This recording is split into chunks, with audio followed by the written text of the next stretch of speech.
Hey, all my Aries friends, welcome to my channel. My name is Teri Hunter. I'm an intuitive astrologer, and I'm here today with your October 2024 monthly horoscope. These horoscopes are based on whole sign Western astrology. So when I'm talking about Aries, I'm referring to Aries rising as dictating the first house and the landscape of the chart. This is also applicable to Aries sun and Aries moon. And if you have 3 or more personal planets in the sign of Aries, this video is also for you. What I'm going to do is I'm going to talk real quickly about sort of the monthly theme, and then I'm going to pull up the chart and we're going to go through it because the theme really has a lot to do with Pluto. Pluto is in the last degrees of Capricorn. It will not revisit the Capricorn energy for another 248 years. The 29th degree of Capricorn is where Pluto sits, and that's very significant. The 29th degree reduces down to an 11. 11 is the master number of thought. When you see a series of ones, the angels are often telling you to be mindful of your thoughts, that they're manifesting very quickly. So when we look at Pluto, the planet that, reveals the toxic waste that really compels us to look at sort of a more darker, challenging side of ourselves, what decisions do we make based on fear or on the power and control that others have over us? Then we look at the landscape of Capricorn, which is government, it's authority, it is restrictions outside of ourselves that hold us tethered to a certain dynamic. You can think of it as a structure with which we have to operate within. So this is really, really powerful. We're also going to see the month start with the solar eclipse. It's the last eclipse of 2024. It is in Libra, conjunct Mercury. And then I think finally, the other thing that I'm just going to summarize is Jupiter. It will be retrograde in your third house. Let's pull up the chart.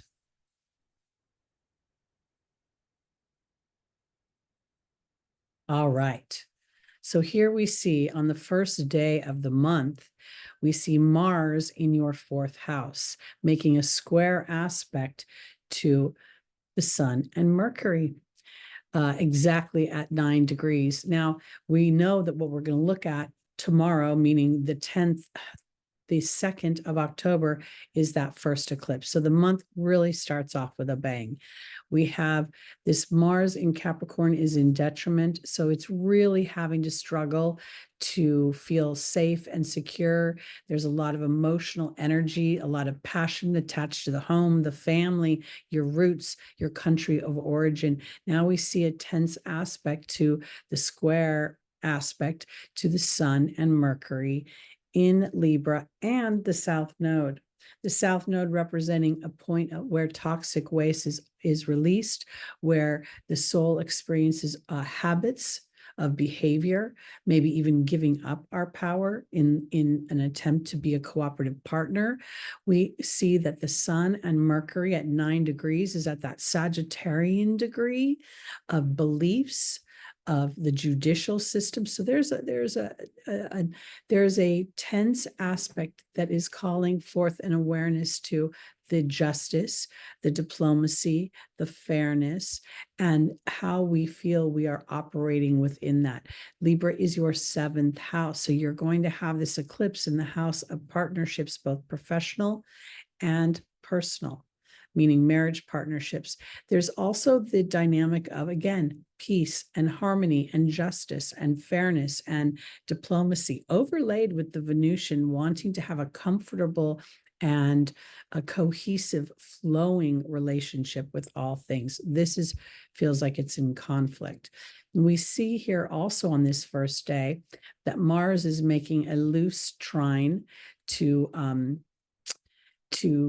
Venus over here in your 8th house. And then there we see this making, it's like a grand trine.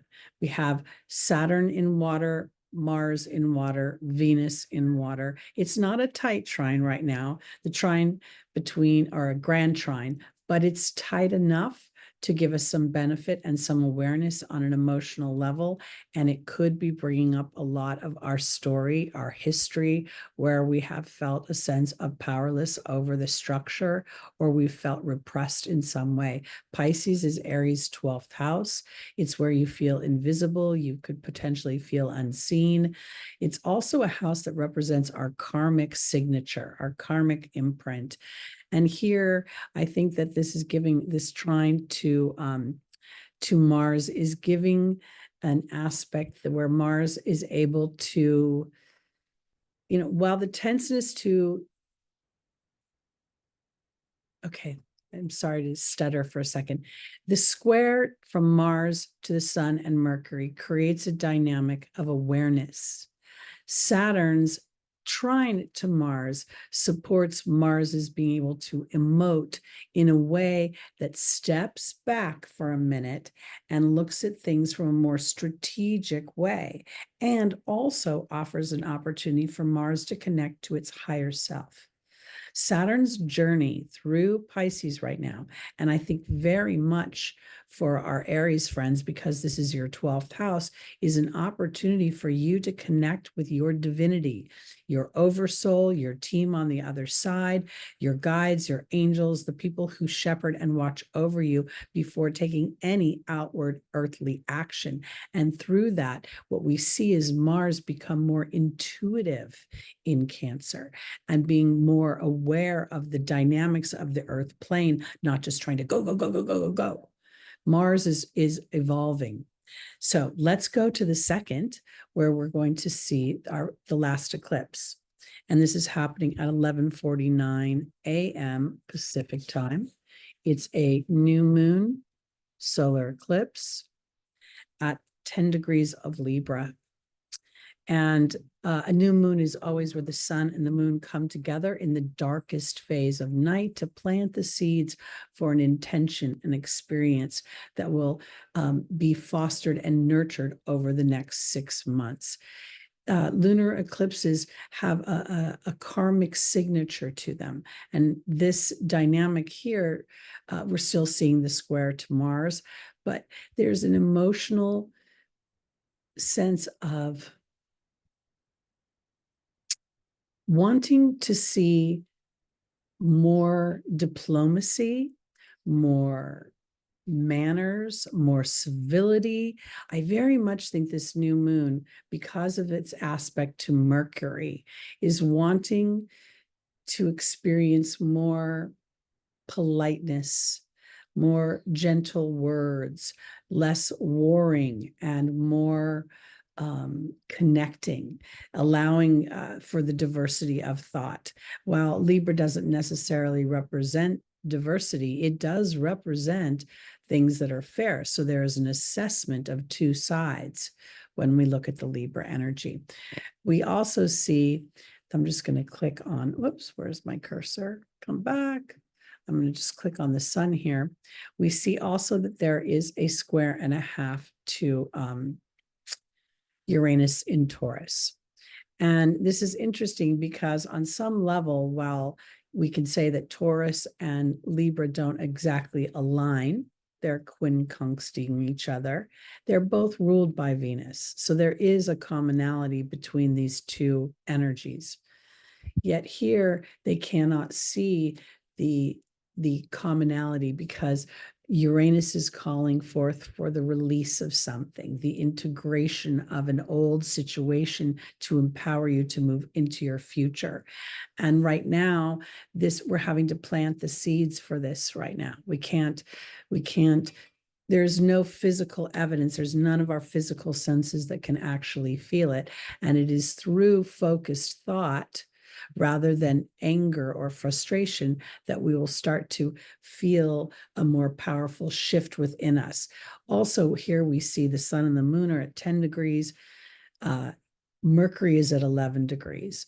There's a series of wands. And if I click off the moon, we'll note that Venus is also at 11 degrees at the day of, or the time of this solar eclipse. So I really want to emphasize that thoughts are things. And as you direct your thoughts into the area that you want to experience, you'll feel a sense of comfort from your guides and your angels moving forward. Okay, let's go now to the 7th. I'm going to put this back to 12 p.m. just for sort of a general time. And we'll go to the 7th. And here we see that Venus is in a beautiful aspect to Mars as well as Saturn. And this is feels very good to me because even though Venus is currently in her detriment in Scorpio, here this feels as if there's a supporting aspect or dynamic for her to be brave in how she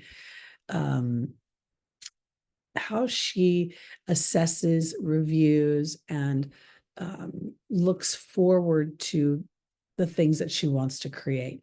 And I say that because the trine to Saturn brings in a sense of history. It also will make me aware of my fears, but here this feels like it's more about being brave and confronting those fears in a way that empowers me.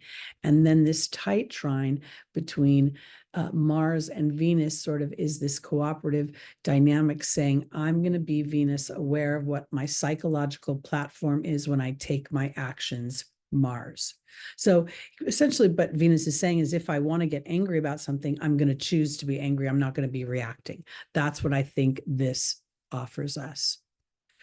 I also think that at this time when Venus is traveling through this murky waters of Scorpio, because she is very much wanting to feel her power, but she's very acutely aware of the power that others have over her. So that's a little bit of a stickling point. Let's go to the 9th, where we will see Jupiter retrograde in Gemini.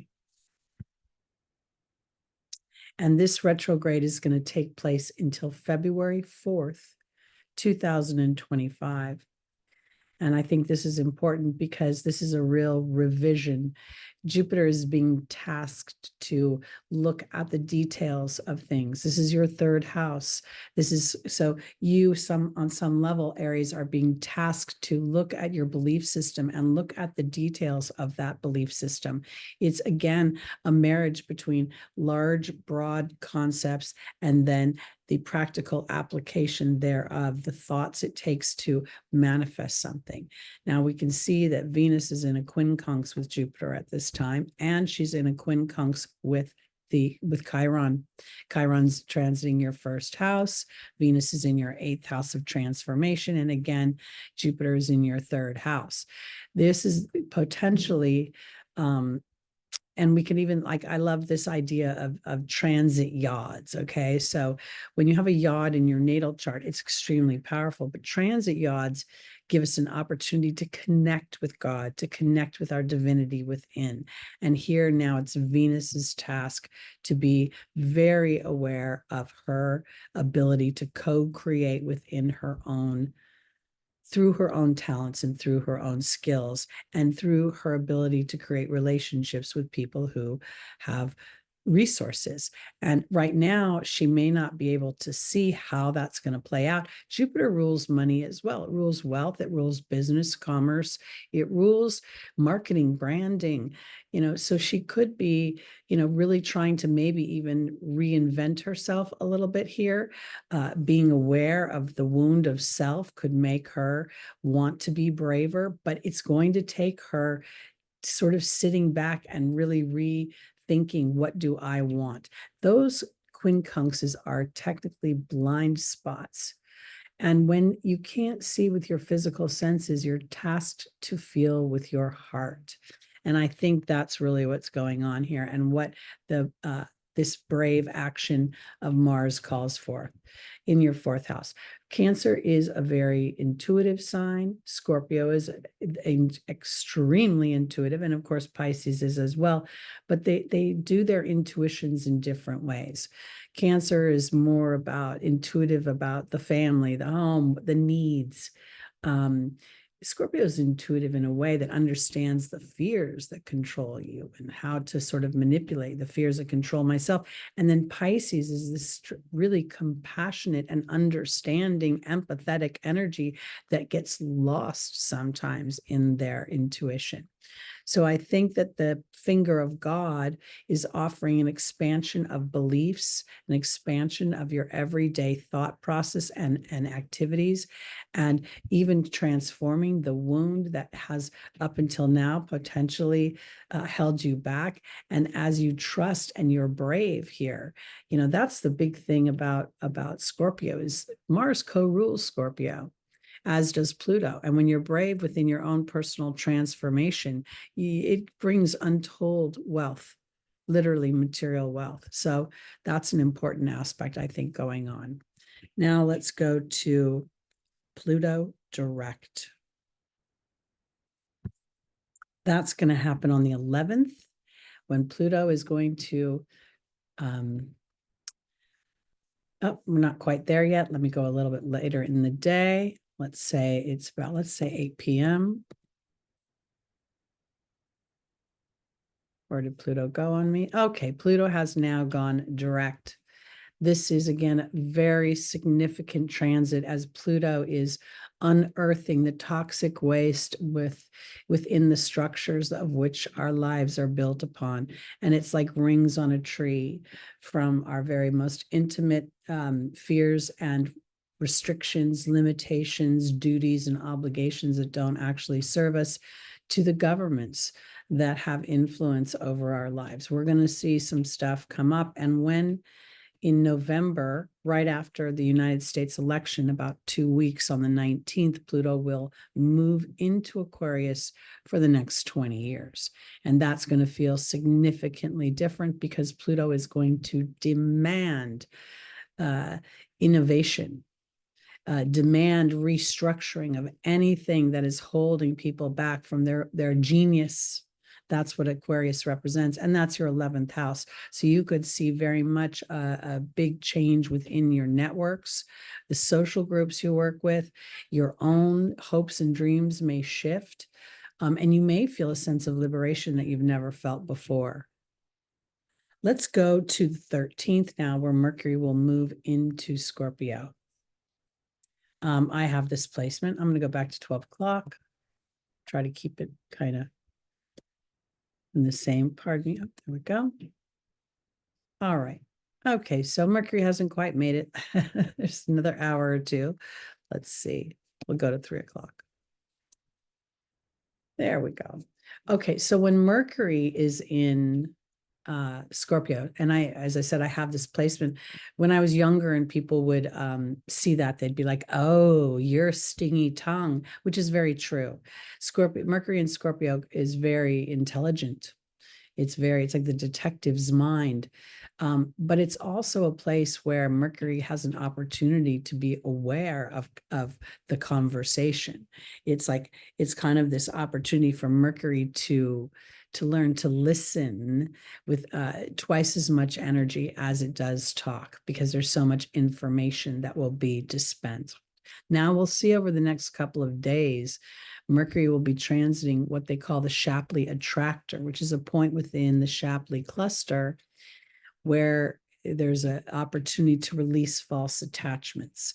And this could very well be Mercury releasing any false information or understanding that the heart is often the greatest measure for whether the truth is coming forth. We also see on this day that Chiron is opposing the sun, and both are in square to Mars. This is powerful because, again, the sun is in your 7th house, Chiron is in your 1st house, and the focus is on the 4th house of home. So this is you can see here, there's a focal point of tension, and there could be frustrations. There could be a feeling that you can't actually assert yourself, that things are out of your reach in some way, influence. We see the trine to Venus, which is supportive, as well as the trine to Neptune. And there, I think this is where Mars will be tasked again to go into the deep ocean waters and really swim in the emotions of do I truly trust my inner being? Do I trust my my path? Do I understand that my confidence and how I feel about something is really key to my manifestation, regardless of my skills? So there's like this tension between how the sun is how we project ourselves out in the world. The sun is also in detriment in Libra. Which is again your seventh house. So the sun is not in its strongest position because the sun is a leader, and here it has to be cooperative. And your ruling planet, Mars, is a leader. You are a natural leader. And in this moment, you're going to have to be a leader, but in a different way, leading through example by thinking about the whole, thinking about being fair and diplomatic, thinking about how it'll affect your home, how your behavior, your actions. That's what Mars is. It's our actions, our assertiveness. And when Mars connects, now this is a loose trine, but again, it's still powerful because I think that Neptune is very powerful, not only ruling Pisces, but right now there's a feeling that we're all being activated at a deep level. Our souls are, and I think Mars knows that. So that's why I bring that up. Okay, let's go now to October 17th, where we will have a full moon in Aries. And that's happening at 4:26 a.m. Pacific time. Now, eclipse season is over, and yet there's still this feeling of you can still feel the energy of that new moon, of really wanting to experience things from a more civil, more polite, more diplomatic dynamic. So when we look at the full moon, where the sun and the moon are in opposition, we see that the sun and the moon are both making squares to Mars and Pluto. So this is the sun, meaning here's the sun making a square to Mars, a square to Pluto. And then when we click on the moon, it does the same thing. This is a grand, big, tense moment where emotions will run high and the things that are discovered will be potentially challenging to process. That's the way I want to put it. It's almost as if this full moon brings about, you see how it brings, it's like I know there's a technical term that escapes me. I think it's a grand square, but I don't want to say it in case I'm wrong. But technically, I see the box that we all live in, right? And Pluto really representing that structure that we must adhere to as a result of the rules and the regulations within our own environments, our countries, our cities, our counties, whatever. So this feels like I'm acutely aware of the box they've put me in. And now I get to sort of start to assess things from a more intentional way. The sun is making a quincunx to Uranus here at the time of this full moon. So I can't see how I'm going to liberate myself. I don't know how I'm going to get myself out of this box. But Jupiter, as Jupiter is going retrograde, is going to give me in this moment an opportunity to rethink my belief system. Maybe I can't take action. That would be the frustrated Mars over here. Maybe there's nothing I can do about the power and control, but I do have power over my mind and my thoughts. So I think that this full moon is going to bring for my Aries a true awareness that thoughts are things, and that while I may have frustrating thoughts, do I let those thoughts dominate me to the point of no longer feeling a sense of driving the bus in my own life? So I think that's going to be really important.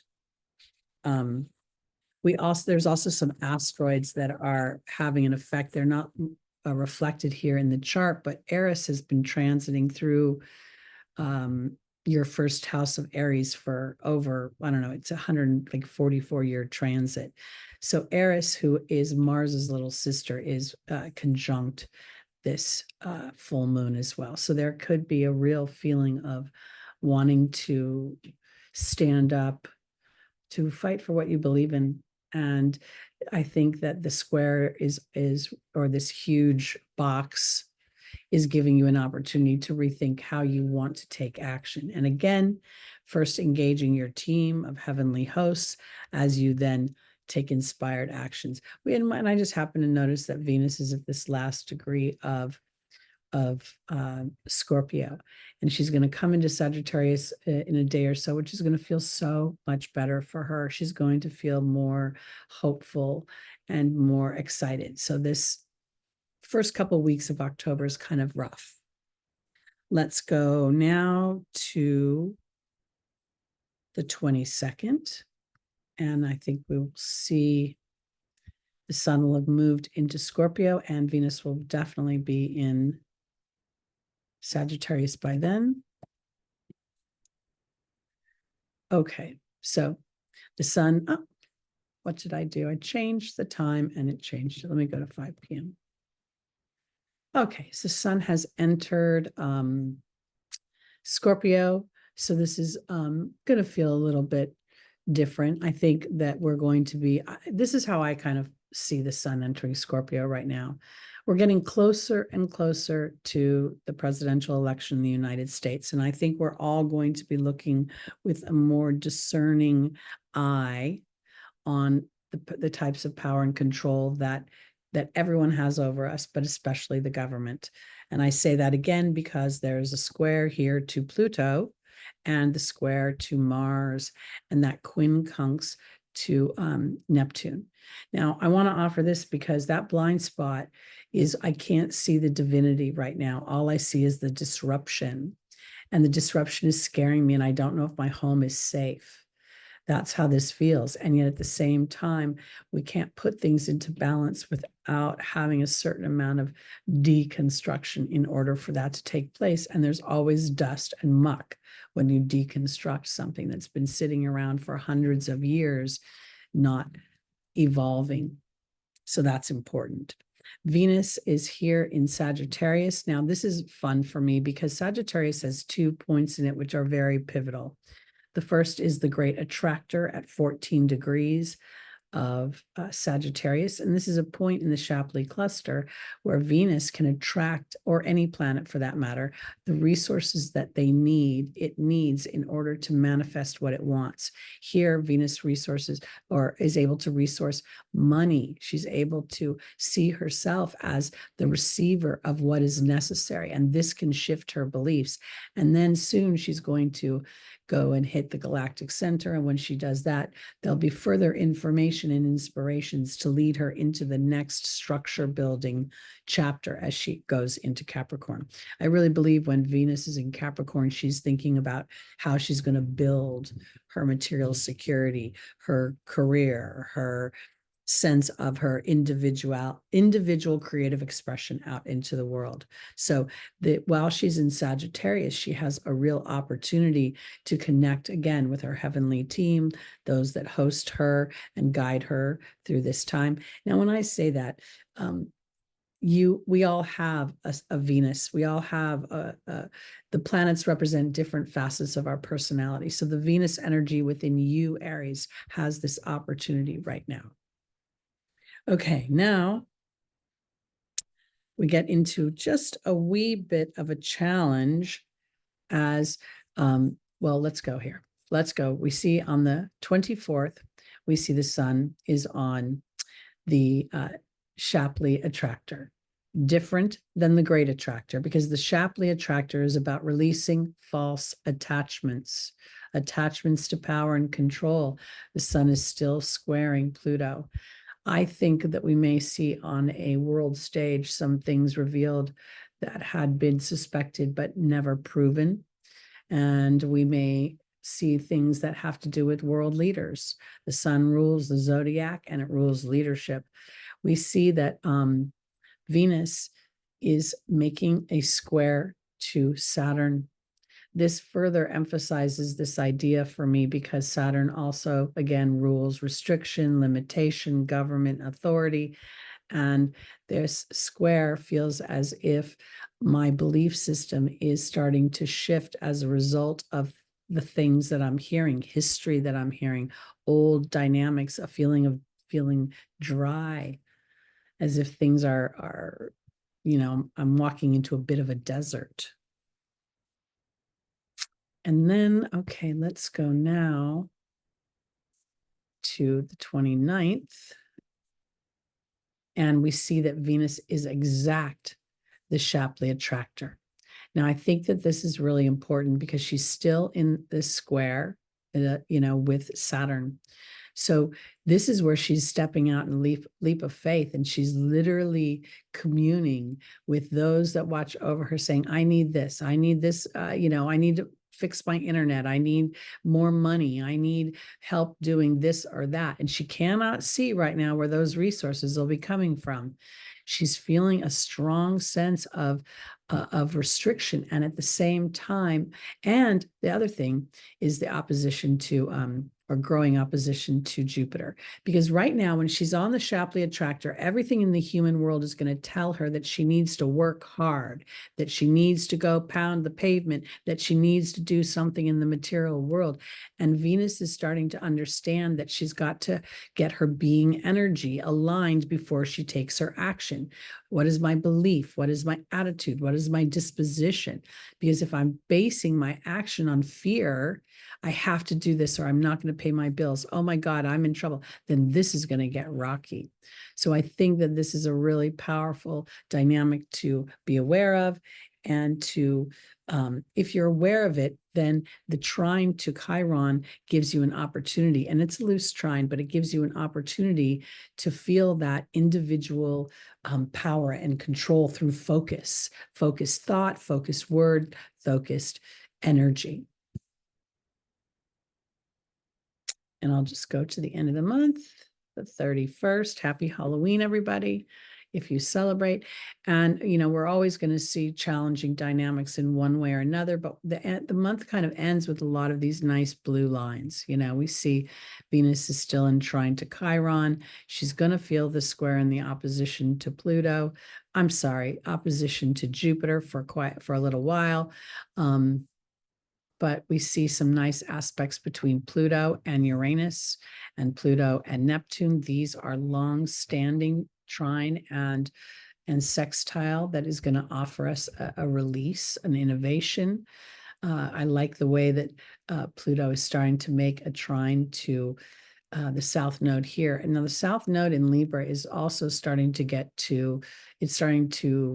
be conjunct with the supergalactic center, which is a point in the Shapley cluster where you see yourself as source energy. And that's, again, understanding how the mind and the focused mind kicks in the laws of attraction. And in kicking in the laws of attraction, you start manifesting things. So that's also supported here by Mercury in the last degrees of Scorpio, being in a sextile to Pluto. So we're headed, the dynamics moving forward are definitely going to shift the energy in ways that humanity has not experienced before. There will be technologies that are invented as Pluto moves into Aquarius that will change how we operate on a daily basis. But a lot of our philosophies, a lot of our ideologies, a lot of our disempowerment is about to shift into a place of more awareness and more co-creation. So it's exciting times, albeit a little unnerving, maybe even a little scary. And your ruling planet is has been spent almost 2 full months swimming in the waters of emotional Cancer. So you've had a real opportunity to integrate your intuition with the warrior within you. And hopefully a peaceful warrior has come out the other side. All right, my Aries, that's it for October. Again, my name is Teri Hunter. I'm an intuitive astrologer. Please please subscribe, or become part of my tribe. I'm not sure where you're watching this, whether it's on Instagram or on YouTube. Join me Sundays live at 11 a.m. Pacific time, where I do weekly readings and we look at the weekly transits and talk about them a little bit more.